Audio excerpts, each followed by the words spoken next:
Question number 2 part second हमें define करना है। Comment upon the following: rigidity, compressibility, fluidity, filling a gas container, shape, kinetic energy and density. तो इनके बारे में हमें बात करनी है और इनको डिफाइन करना है। ठीक है, तो कमेंट करना है। रिजिडिटी की अगर हम बात करें, rigidity it is the property of a substance to continue to remain in its shape when treated with an external force। ठीक है, यानी रिजिडिटी जैसे मैंने बताया था, सॉलिड ज़्यादा रिजिड होता है, ठीक है, लिक्विड और गैस के मुकाबले में। और गैस जो है थोड़ी ज़्यादा रिजिड होती है लिक्विड गैस के मुकाबले में।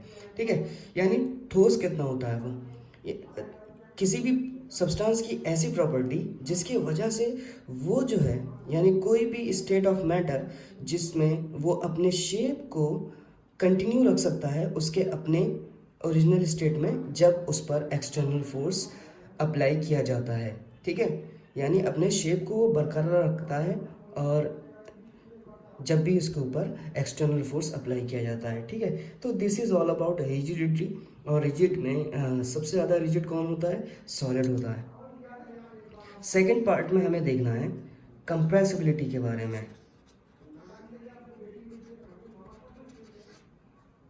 कंप्रेसिबिलिटी का मतलब मैंने बताया था कि किसी भी चीज़ को हम दोनों तरफ से, जैसे इसको दोनों तरफ से फोर्स लगाऊं और इसके अंदर जो मॉलिक्यूल्स अगर एक यहाँ है एक यहाँ है, कंप्रेस करने की वजह से वो और ज़्यादा करीब आ जाएंगे, तो ओवरऑल वॉल्यूम में क्या फ़र्क आएगा? वॉल्यूम जो है रिड्यूस हो जाएगा।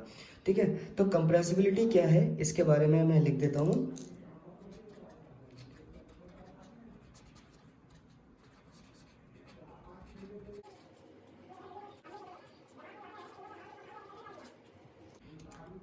Compressibility, it is the attribute of the particles to contract its intermolecular space when exposed to an external force, thereby escalating its density। यानी पार्टिकल जो है, जो इंटरमोलिकुलर स्पेस में जब वो कॉन्ट्रैक्ट होते हैं, करीब आ जाते हैं, बहुत ज़्यादा आस पास हो जाते हैं, पास पास में आ जाते हैं, कब? जब उस पर एक्सटर्नल फोर्स अप्लाई किया जाता है, जिसकी वजह से जो उसकी डेंसिटी होती है वो एस्केलेट कर जाती है। ठीक है, तो this is all about compressibility. Third part में हमें बताना है, कमेंट करना है फ्लूइडिटी के बारे में। फ्लूइडिटी का मतलब होता है कि कोई भी सब्सटेंस कितना उसके अंदर एबिलिटी है फ्लो करने की, यानी वो कितने उसके पार्टिकल फ्रीली मूव कर पाते हैं। ठीक है,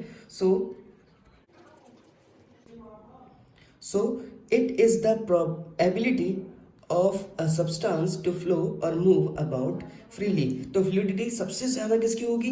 जिसके पार्टिकल बहुत ज़्यादा दूर होंगे, इसमें स्पेस, इंटरमॉलिक्यूलर स्पेस बहुत ज़्यादा होगा, यानी गैस की फ्लूइडिटी सबसे ज़्यादा होगी, उससे कम लिक्विड की होगी और सबसे कम फ्लूइडिटी सॉलिड की होगी। फोर्थ पार्ट में हमें कमेंट करना है फिलिंग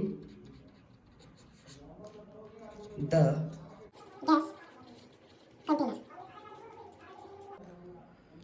फिलिंग द, यानी कौन सा स्टेट ऑफ मैटर गैस को, मतलब फिलिंग द गैस कंटेनर का मतलब ये है कि पार्टिकल जो होंगे कंटेनर के अंदर वो उसका शेप ले लेते हैं और वो रैंडमली वाइब्रेट करते हैं हर एक पॉसिबल डायरेक्शन में। तो इसको मैं लिख सकता हूँ,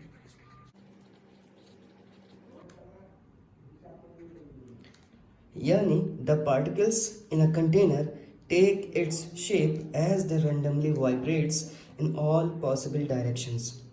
कंटेनर के अंदर जो भी पार्टिकल्स होते हैं उसकी शेप ले लेते हैं उसी कंटेनर का, और वो रैंडमली वाइब्रेट करते रहते हैं हर एक डायरेक्शंस में। ठीक है, इसके बाद हमें कमेंट करना है शेप के बारे में। तो हमें पता है जो डिस्टिंक्ट बाउंड्री जिस मैटर में नज़र आती है वो है सॉलिड की। उसके बाद लिक्विड और गैस में डिस्टिंक्ट बाउंड्रीज नज़र नहीं आती हैं, क्योंकि वो जिस कंटेनर में रखे जाते हैं वैसे ही शेप एक्वायर कर लेते हैं। तो इसके बारे में कह सकता हूँ मैं,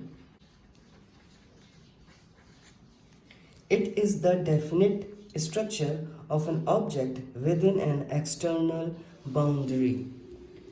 ठीक है, यानी जो स्ट्रक्चर होता है किसी भी ऑब्जेक्ट का वो बिल्कुल डेफिनेट होता है, यानी हर एक लेंथ ब्रेथ हाइट सब एक डेफिनेट फॉर्म में होगी विद इन एक्सटर्नल बाउंड्री।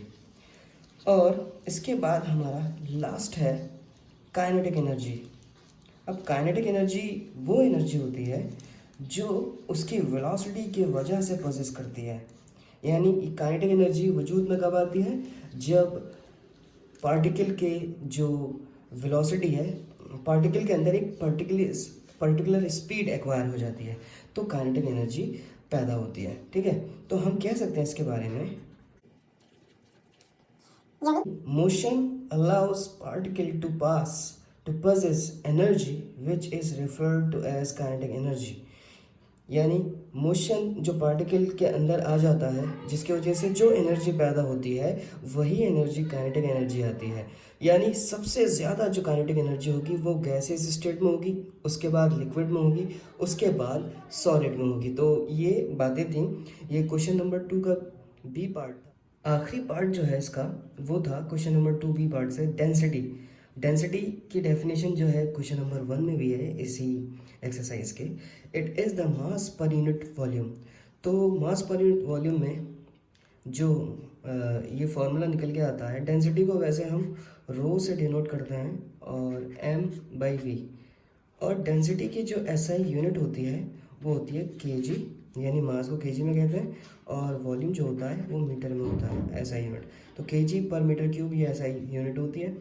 अब बात आती है कि किस स्टेट ऑफ मैटर की डेंसिटी सबसे ज़्यादा होती है। तो जिसके पार्टिकल बहुत ज़्यादा करीब में होंगे, यानी स्पेस बहुत ज़्यादा कम होगा, तो यानी सॉलिड की डेंसिटी सबसे ज़्यादा मानी जाती है। ज़रूरी नहीं है कि सारे ही सॉलिड, क्योंकि कॉटन और अगर वाटर की बात करें तो कॉटन की डेंसिटी कम होती है उसके मुकाबले में, मगर जनरली अगर हम बात करें तो सॉलिड की डेंसिटी ज़्यादा होती है लिक्विड से, और लिक्विड की डेंसिटी ज़्यादा होती है गैस से।